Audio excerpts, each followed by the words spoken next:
Hey, what is up guys? It's Stan here back with another video. In this one, we're going to be taking a look at the brand new ROG Strix-790i gaming Wi-Fi motherboard I've got right here. This is for the 13th generation, well, 13th and 12th generation Intel CPUs. And this is off of the Z790 chipset. So we're gonna be doing unboxing, taking a look at the motherboard, and then talking about whether or not you should buy this or the previous motherboard, or you know, how you should spend your money. So let's take a look.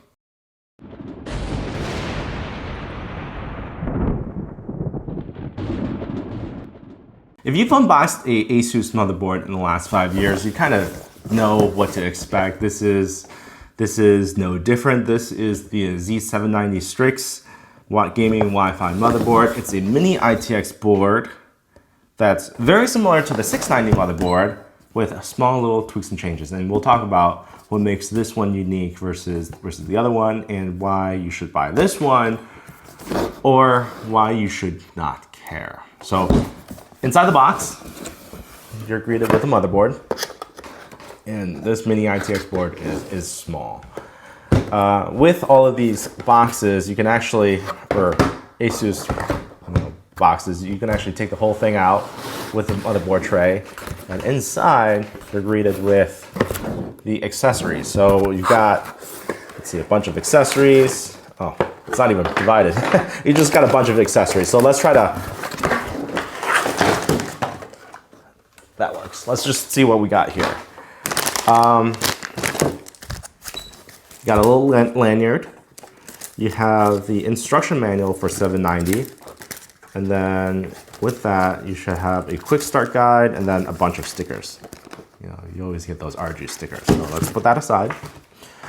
Now let's take a look at what else you get. You get the Asus Wi-Fi moving antenna. This antenna is kind of what they're packing in all of this, what is this, Wi-Fi 6E capable motherboards. You have the connection that goes into the motherboard, and then you have the antenna that comes out. And it's also magnetic, so it can stick to your steel case. Or if you can use some double-sided tape or screw, you can screw that in as well. You do have a screw hole. So there's different ways to mount this antenna. Looks like you got a USB Type A to USB Type C USB connection, and that I want to bet is for this right here. This is the all-new Asus Hive control panel. And really, because this is a mini ITX motherboard, you don't have that much room for your I/O or all of the different things that you may want in a large size motherboard. So you take this cable here, and there's a special port on the back. We'll take a look at that in a moment. But you take that cable, you connect it to this, what they call the Hive, and you have, this is a dedicated or an external sound card with some additional capability. So you have a volume knob, you have your LED lights for your boot sequence, debugging LEDs. You have AIOC. So this is a button to trigger the AIOC. You have a BIOS flashback button, and then you got a flex key button. So this flex key can be programmed to start you up, boot directly into BIOS, or as a reset button, or you know, whatever you want it to be. This is on the side, you got the BIOS flashback USB Type A connection, a 10 gig USB Type C connection. This is the connection to go back to your motherboard, and then you have your audio connections for your microphone and your digital out as well. You know, out of all of the little accessories, or a lot of the accessories, this is actually kind of useful. It is magnetic, so you can stick it onto the side of your case, or you can have it on your desk. It's just, I think it's overall, it's a pretty nifty little thing. The Z790 motherboard, the Impact, or the ITX Z790 motherboard has this, as well as the X670E AMD version of the mini ITX board. So in another video, I took a look at the mini ITX AM5 version of this board, and now you can see the designers, being both Asus, they designed it very similar, and that also has a Hive. The only difference between this and that is this button right here. This is AIOC, while That one is PBO, so Performance Boost Overdrive for the AMD model. That means that I guess this this Hive is Intel specific and that is AMD specific. That's kind of interesting. Enough about that. What else do you get? You get a thermal pad for your M.2s. This right here, this is a USB splitter. So you have 7 pins on this side and then 2 on the other side. So you can have additional USBs, some cable tie clips.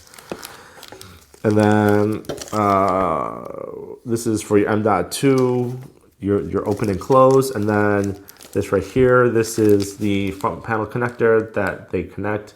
And you can plug all your pins in here and then you can plug this directly into your motherboard. So this is a convenience tool. And then a couple pads for your M.2. So really all the stuff that you require, but none of the extra little fluff, aside from this. The accessories and the stuff that you get is pretty bare bone, pretty straight to the point. Oh, I missed one thing. This has got to be your drivers for. Oh no! This is not your drivers. This is actually kind of useful. What? You don't get a USB thumb drive for your drivers? Oh man, Asus is really cheaping out here.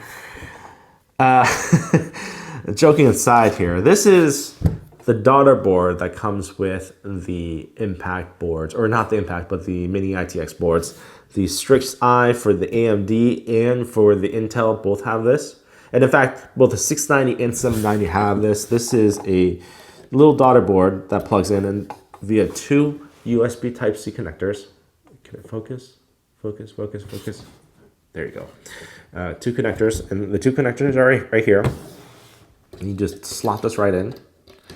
And what this will give you is additional, if you slot it in the correct way, you know, make sure it's facing the correct way because it's supposed to be facing outwards.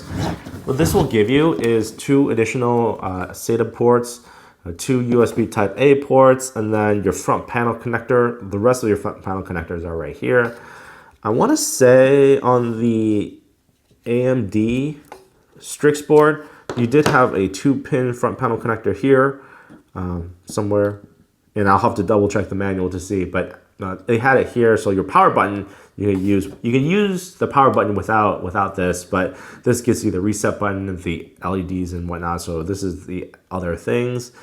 And then the last bit right here, this is, I want to say this is a PCIe Gen 5 versus Gen 4 selector switch.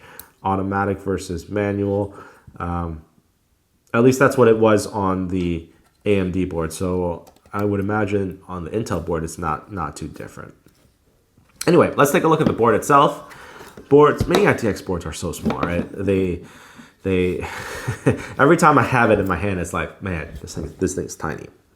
So the socket is LGA 1700, so this is going to be compatible with 12th gen and 13th gen.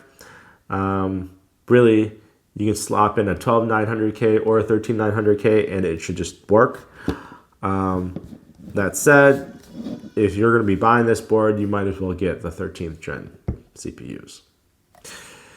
From the top here, you have a 8-pin power cool. This is the shielded power cool. This is going to help with rigidity of the slot and supposedly cooling of the power pins or of the plug. It just looks nice. It's a little bit more premium than normal, and that's what I see it as. From the top here, you've got 3 fan headers. Actually, this is the CPU fan. You got a chassis fan, and then you have an AIO PWM pump header. So this is actually a pump header. On the side here, 24-pin USB Type A, and then USB 3.2 Gen 2. So this is 20 gigabits front panel connector. And then we talked about this daughter board. Coming along the side here, you've got the PCIe Gen 5, 16 slots. So the CPU is fed from the CPU. So this is going to be PCIe Gen 5. Below this, or above the slot, below this heatsink, you have 2 M.2 connections. The way that this works is you can see for here. You got a top M.2 that you can slot in, and then if you need to access the bottom one, you can unscrew this screw right here, and then pull this off.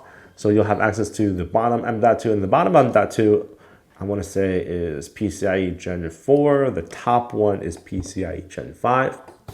And I guess that's a perfect time to talk about why you would go Z690 versus Z790. And the main difference when I was looking at it is really the reason is that PCIe Gen 5 M.2, you're going to get with this.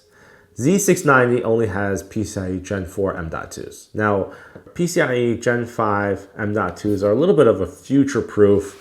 Right now, there's not that many M.2s on the market.